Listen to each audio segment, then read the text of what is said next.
GVW1 event is over. It was an amazing stream. I really liked it. I have some suggestions which I will be sharing towards the end of this live stream. For the first time event, it was okay. $20 pay-per-view. You can join Ryan Bowen's channel as a subscriber first and then as a member second to access the pay-per-view stream. It will be around $20 as I just mentioned. Batalov versus Kvaratskhelia won 3-2 that first match. So these first 3 or 4 matches, they were available as a free stream as well. It was a mistake made by Ryan Bowen, which again I'll discuss towards the end of this video. Then Beradze won 3-0 against Oljabek. Then Nat Vlishvili versus Masimov. Masimov won 3-1. Hoan Sian versus Sirijnava.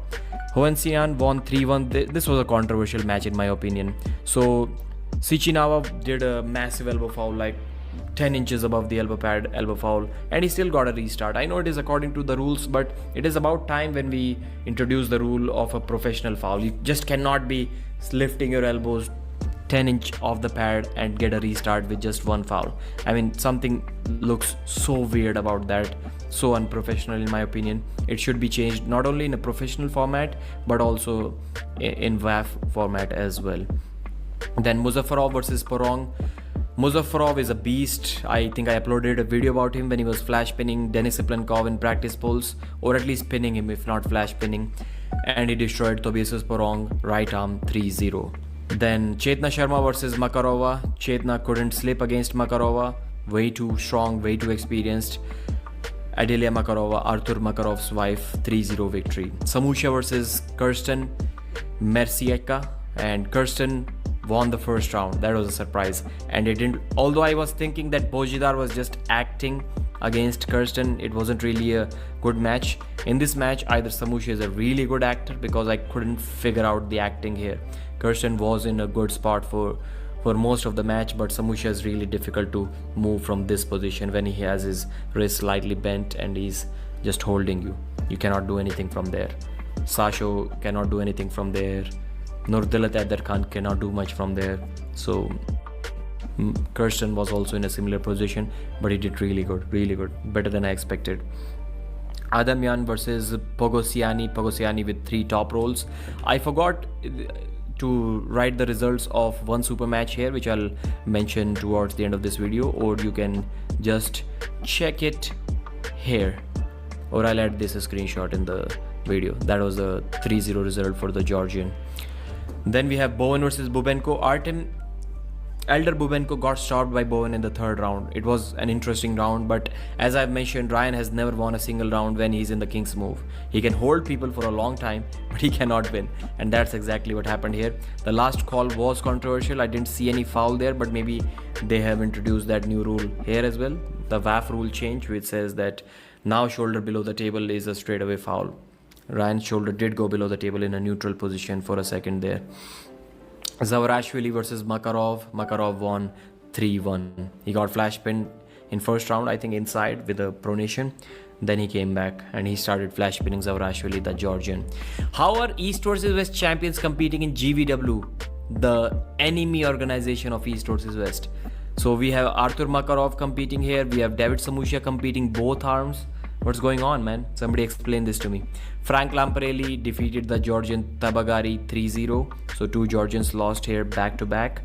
Then Rustam Babayev defeated Binatov 3-1. Binatov beat Rustam in a hook pretty easily first round. That was a surprise. Then Rustam decided to top roll, and then he started winning pretty easily. Muzaffarov once again. Tarkan Muzaffarov, I think that's his full name. He lost 3-1 to Rostomashvili, Georgi Rostomashvili. He literally looks like a Hulk, Rostomashvili from Georgia. He lost the first round in a hook, he won the first round in a hook, then he lost with a top roll, then he came back and defeated Muzaffarov 2 more rounds in a hook. Georgi Totia versus Kostadinov 3-0. Very impressive victory, one of the most impressive wins of the night. To hook Georgi's low hand defensive top roll like that, really impressive from Krasimir. Good job. Samusha versus Akimbo. First 2 rounds Akimbo won easily, then next 3 rounds Samusha won easily, all 5 rounds with top roll.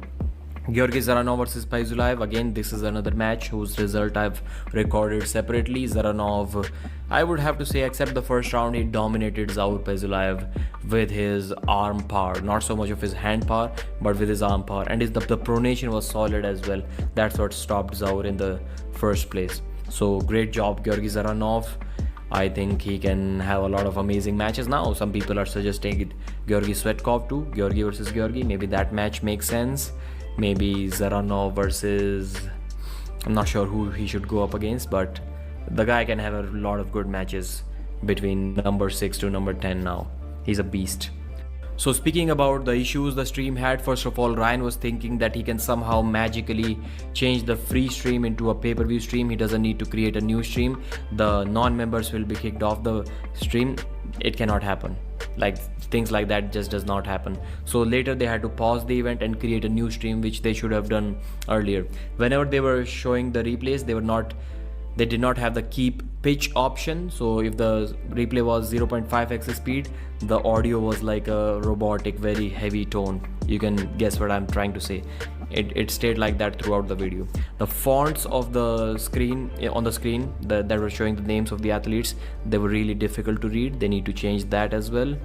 And there were not many people in the arena. The arena was awesome. Maybe they need to book a smaller venue next time, or just have the VIP tickets to make some money and then allow the rest of the stadium free for everyone.